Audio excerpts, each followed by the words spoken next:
Magandang araw po, ayan. Papasyal tayo dito at may maagang nagtatanim ng sibuyas. Ayun o, napakaagang pauna ito. Sila pa lang ang magtatanim ngayon dito sa amin. Ayun o, nagtatanim sila ng sibuyas. Sino ba yon? Sino kumakaway-kaway na yon? Ay, si Claire. Ayan. Hi, Claire. Ayan. Nagtatanim sila ng sibuyas. Magandang umaga. Ayun. Sumama na ako dahil makikimerienda ako. Hi. Ay, kagaganda naman itong magkakatabi na to. Oh. Ay, yung isa na to, napakasipag na rin. Daming pinagkakakitaan na to. Oh. Eto, lumulusong pa rin dito. Napakasipag. Ganito lang po magtanim ang mga... Ayan, sige nga. Ayan, pakita nyo nga. Ito pagtatanim ng sibuyas. Ito lang po. Kaya tipid-tipid po kayo sa sibuyas. Ayan yung... ito pong punla na to ay ipinapunla. Hindi sila nagpunla. Inuupa nila. Merienda muna kayo. Merienda. Iniupa nila yung pagpupunla. Ayan, tapos... Ayan na. Hinarvest ng punla, no? Tanim. Tapos, ayan, ayun, kumakawa yung aking suking kumare, nando doon sa dulo. Ayun, no? Pupuntahan kita rin, tingnan ko kung gaano kabilis magtanim. Ito, ganito magtanim po ng sibuyas, napakaaga. Siyempre, pag maaga nagtanim, maagang aane, di ba? Maaga raw ang kwarta. Siyempre, maagang gumastos, maagang kikita. Ayan, magandang umaga po sa ating lahat. Maaga nagkakwarta yung nagtanim. Maagang gumastos, maagang namuhunan. Siyempre, maagang magkakapera. Mamaya, kunyari, may kwarta na. Ayun, yung nagtanim pala ang... Unang kikita. Ay, ayun o, hi. Si Janet, tayo kung tingnan, no? Diba? Ano ba daw? Pa-shout out Shout out. Kanino? sa mga Bohol. Ba't nakabuhol ka ba riyan? Pakita ko nga sa inyo punla. Asan ba yung punla? Ganda po yung nagtatantanim. Ayun, pabot nga atin ng isang punla. Balibag mo nga sa akin. Ayan, ito po ang punla. Ayan, no? Parang panlagay sa mami. No? Pwedeng panlagay sa mami yata ito. Pero hindi po kasi ito ay maraming gamot. Kaya hindi po pwede ito ilagay sa mami. Pero parang siya yung nilalagay sa mami. Masarap sanang ilagay. Kaya lang marami pong gamot. Pagka ganyan pantanim, marami pong lason or gamot na nilalagay para manatiling maganda. Ayan, ate, ito na, oh. Balibag ko. Ayun. Andyan na, sandali lang. Ayun, nag-aaya na ng merienda. Kaya ako pumunta rito dahil alam ko meriendahan na. Titrudis! Hindi mo ako ikinuha.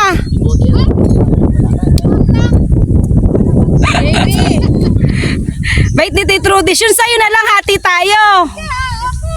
Ha? Ba't di may kinuha yung iha mo? Palas ka, kanya-kanya. Eh si Titrudi, syempre, mulat-mula ng aking pagbablog. Ay siya na lang ang makikita nyo sa aking mga video. Pag ako kumita na, susweldo na rin si Titrudis. Pag ako kumita sa aking pagbablog, si Titrudis may porsyento. Eto, makikimerienda po tayo. Po, pwede ba sila lang nagmimerienda? Hoy pare, ang laki naman ng ay, eto, si Maring Lerma. Susweldo rin yan pag sumweldo ako. Mare, pag sumweldo ako sa pagbablog ko, pumorsyentohan kita. Ayan, o. Ito po ang kanilang merienda. Ayan si Maring Lerma, mulat-mula rin ako nag-vlog. Makikita nyo lagi yan sa aking mga vlog. Ayan, napakasipag. Ayan, parating, payat nga punla, no, Mare? Pero maganda. May laman. Payat matigas. May laman, ano? Ayan. Matigas. Uy. Madaya si Lola Lisa, hindi kayo binilang sa merienda. Hindi ako yan. Ayan, o, ganito ang punla. Ayan, ayan po. Ang ganda. Ang dami. Ito, dito pala. Ito na lang ba? O, ayan. Ayun, o, ayan. Si Maring Lerma. Mare! Hello. O, magkwento ka naman. Paano ba ang ginawa natin dito sa punla mo't hindi ikaw ang nagpunla? Ipinapunla nyo lang, ano? Lani Kap. Ayan, pinapunla lang yan. Tapos, ano yun? Paano ang bayad nun? May bayad yung pagpapapunla? Or, Meron. ayun. Kasi hindi na sila ang nag-alaga. Sure na buhay, ano? Kasi po marami ritong nagpunla sa amin. September, ano? Walang natira. Naubos yung... Para umani kami ng December 29. Ayun, December, totoo ba? Oo. O, December 29 daw to aanihin. So, New Year na maraming pera, ano? Oo ah. Sigurado yan kasi sa mahal ng sibuyas pa ngayon, naaabot sa... Eto si Apo, oh. Merienda. Ayan si Apo, oh. Hanap buhay. Sagot ang merienda ni Apo. Ikaw tumingin ka kay Lola. Apo, tingin ka dito, oh. Ako si Ella. Pakilala ka na, kakitsura mo. Ayan. Hello po, kamo. Hello, Napakabait na po namin yan. anak. Kita nyo, nandito rin sa Bukirin. Napakabait yung Apo. Napakabait naman talaga, oh. So, ayan nga. Kumain ka na ba? So, Maris, December 29 ang target na ani na to. So, ayun daw, December 29 ang target. Yan ang target para maganda ang New Year, ano. Marami kasing nagpunla dito sa amin ng sibuyas nung September, ano. Namatay lang. So, maraming nalugi na punla pa lang. Kayo, hindi na kayo ang nagpunla, ano. Inyo pa na lang nila yung pagpupunla, yan. Tatanim na lang nila. Kasi maraming dito maraming umupa pa sila ng ng lupa, no. Nag-arkila pa sila ng pagpupunlaan. Pero namatay pa rin yung mga punla. Eto, nandito tayo nakikiinit sa kanila para makita yung mga nagmimerienda pa sila doon. Ako kakakain ko lang na almusal kaya hindi ako makikiagaw ng merienda sa kanila. Ayan, ganyan pa ang mata ko. Ayan, medyo tama si Mare. Ano Mare? Maaga akong gumising? Oo. Para? Ayun, puntahan mo yung marami ko para mag-vlog. Ayun, maaga raw akong gumising para makarating ako dito. Kahapon pa sila nagtanim, kaya lang hindi ako nakapunta dito kahapon. Ano Mare? Oo, wala kang bantay. Oo, kasi nag-iisa ako sa bahay kahapon. Maraming bunga. Hindi ko maiwanan yung tindahan, kaya hindi ako nakapunta dito. So ngayong umaga ako nagpunta. Mainit, anong oras na ba, Marit? Meriendahan na. Alas 10 na ba? Wala pa. Kaya maaga pa naman, nagmimerienda na sila at gutom na daw. So ayan po. Merienda, pwede na mag-merienda at gutom na ako. Ayan. So December 29 daw ang target nilang pag-aani. Kasi sa mahal po ng sibuyas ngayon, sure na sure kung ito ay papalarin at sa December 29 nga aanit, ito masipag namang mag-alaga. Ito ano Mare? Ang pare ko masipag mag-alaga yan. Basta huwag lang magkakaroon ng... Mag-alaga ng halaman, masipag mag-alaga ng asawa. Ayun, masipag daw mag-alaga ng halaman, masipag mag-alaga. Huwag lang tayong babagyuhin, ano? Yan ang ating kalaban kasi yung kalikasan kung magkakaroon ng hindi magandang panahon. Yan lang na magiging problema. Kung mananatiling maganda ang ating panahon at walang bagyong malakas, bagyong mahina lang, pwede naman, ano Mare, kung kakayanin yung mga bagyo na mahina-hina lang, wag lang yung talagang bagyong malakas, ay talagang siguradong aani ito, tapos ganun kaaga, pera, o diba, o tama, sipag at tiyaga, syempre na ang kailangan natin dyan, o diba? Sabi nga, ano Mare, nasa tao ang gawa. Nasa Diyos ang awa. Ayun, nasa Diyos syempre. Pagpapasa Diyos pa rin natin. Pagka wala ka namang gawa, kahit maawa si Lord, Ay, oo, kinakailangan kasi talaga kumikilos. kumain ka lang. Umasa ka. Hello po. Ayan na po. Oh, so ayan po. Ayan na po ang kapitan namin. Marami nang nagpupunla dito, hindi ko lang napupuntahan. Titingnan ko mamaya. Mare, ano yung nasa dulo na to? Ayan, pakita ko sa inyo punlaan. Kakatanim lang yan kahapon ba? Pulaan namin yun. Pulaan namin yun. So doon sa kabila doon, pakikita ko sa inyo, doon sa kabila doon, sa bandang dulo na to, asan ba? Ayun, yung bandang dulo na yon, punlaan nyo ng pinsan ko, pinunlaan nila, no isang araw, ano? No isang hapon, ipinunlaan nila yon. So, hindi ko alam, ano ngayon, sa isang buwan ng tanim nun, Mare? O yun, isang buwan lang naman, itatanim na yon. So, November, October po ngayon, November tanim na yon. So, yan ang nila. Ito basta ang target na pag-ani na to ay December 29 daw, tamang-tama para sa bagong taon ay marami silang pera. So, ayan po ang ating bagong napasyalan ngayon. Ito ang aking nagala. Ayan, si Janet, masipag din yan. Anak yan ni Tito Rudis. Ayan. Ayan, habang nagmimerienda syempre, kumbaga break time. May oras naman syempre na hindi puro trabaho yan, break time. Libre po, pagka tayo lumulusong dito sa bukid, libre ang merienda. Ayan po, nagmimerienda sila ngayon. Soft drinks at saka tinapay na malaki. Ayan. Super init. Syempre lagi ring may nakabantay dyan na tubig na malamig. Dahil po sa gitnang init, talagang kinakailangan natin ng pamparefresh naman din. Ano? Ayan, tapos pinagmamalaki ng Mariko, etong kanyang... sibuyasan, ang katabi ay ang kanyang siling haba. Mare, namitas ka ba ang siling haba? Titingnan natin kasi pinagmamayabang niya. yung kanyang siling haba. Meron siya tanim din dito sili. Katabi lang nitong kanyang sibuyasan ay sili naman. Mare, kailan ka ba mamimitas? Ay, ayun daw yung may-ari. Ayun si pare. Napakasipag niya. Ayun. Nagdadamo ba? Nagdadamo? O, so ito yung kanilang silihan. Ito, ayun daw yung asawa niyang masipag, nagdadamo. Ayun, si Paring Lito, asawa ni Maring Lerma. Ayan, di po ba, ayan ang kanilang silihan, maluwang ang kanilang silihan. Tapos, ang katabi ay itong kanilang sibuyasan. Mare, ilang lata to, Mare? O, 4 na lata daw ito nga kanyang sibuyasan. So pag ito po ay pinalad, ay talagang napakaraming pera nga abutin na to. Yun nga lang po, sabi ko nga, huwag lang babagyo ng malakas. Kung paulan-ulan lang, kakayanin pa yan. Huwag lang po yung talagang, syempre, dumarating sa atin yung ganun. Huwag naman sana. Tulad po yung mga naunang nagpunla, syempre, gusto rin sana nila na umani ng magandaan, magpauna. Dahil pagkakaraniwan po kasi pag nauunang umani, talagang maganda yung inaani. So yung iba po, nung September, meron ako mga nakausap. September 10 ang kanilang pagpupunla. Kasama ang palad po ay nag-ulan-ulan noon, namatay po yung kanilang punla.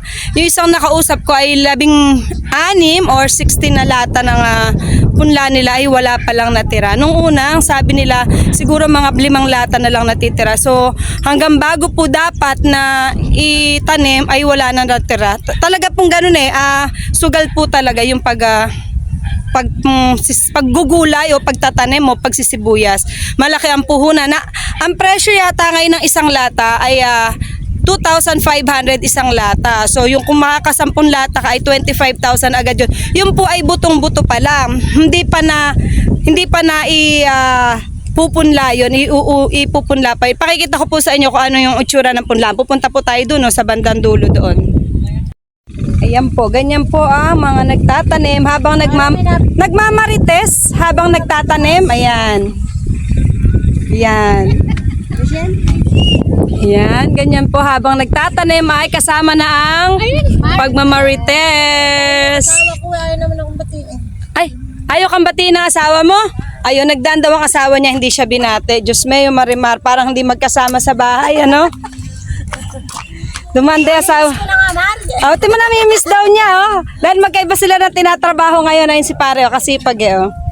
So, ayan po ang mga manananim. Ayan po yung sinasabi ko sa inyo na punlaan, ayan. Hindi po natin makikita kasi may taklob na dayami ang tawag po diyan. Yan po yung pinag-aanuhan ng palay. Ayan.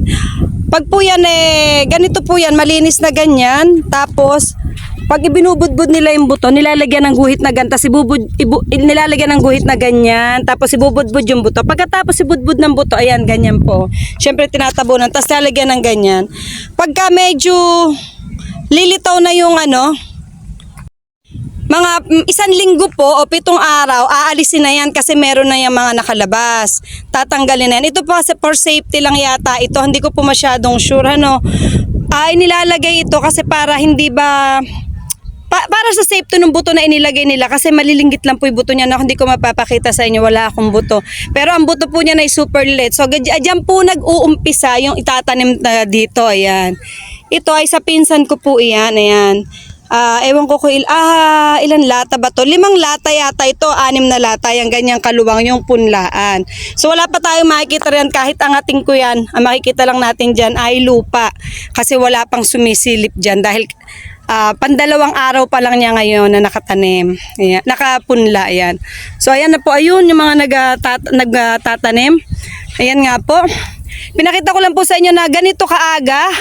As early as, ngayon? October 24. Ito po ay naitanim na at ang target daw po nila na pag-ani ay December 29. Nawa po ay umani naman, di po ba? Nakakatuwa po kasi kahit hindi ako o tayo, yung may makita po tayo na umaani, na magandang inaani nila. Nakakatuwa na po yun na makita natin na meron pong nagsumika po, nagpakahirap na aani ng maganda, di po ba yan? Ayan ang kanilang sibuyasan, ayan po, napakaaga pong pagtatanim. Nagulat nga ako na meron na pala at hindi nga sila nga nagpunla, ipinapunla nila. ibinayad nila yung pagpapunla kasi nga po marami nang sumugal. Hindi lang po yung kinuwento ko sa inyo na merong 60 na lata na pinunla na namatay. Di po ba? So ayan, dyan lang po natatapos ang aking pagbablog. Siya nga po pala, eto ay sili na tatanggalin na raw. Mangunguha muna ako riyan. Actually kaninang nagdadaan ako, ito daw kasi tataniman ng sibuyas din, kaya hindi nila lilinisin yan. Ayan o. Tingnan nyo po, ayan o. Nanguha na rin ako. Dadaan ulit ako at mangunguha ako. Ayan po o. Kinuha ko ng pula, mailagay sa suka. Ayan o. May siling haba po yan, pero maanghang na rin kasi magulang po. Ayan. Di po ba o? Makakapanguha pa ako ng sili bago umuwi. Ayan po o. Magandang araw po sa ating lahat.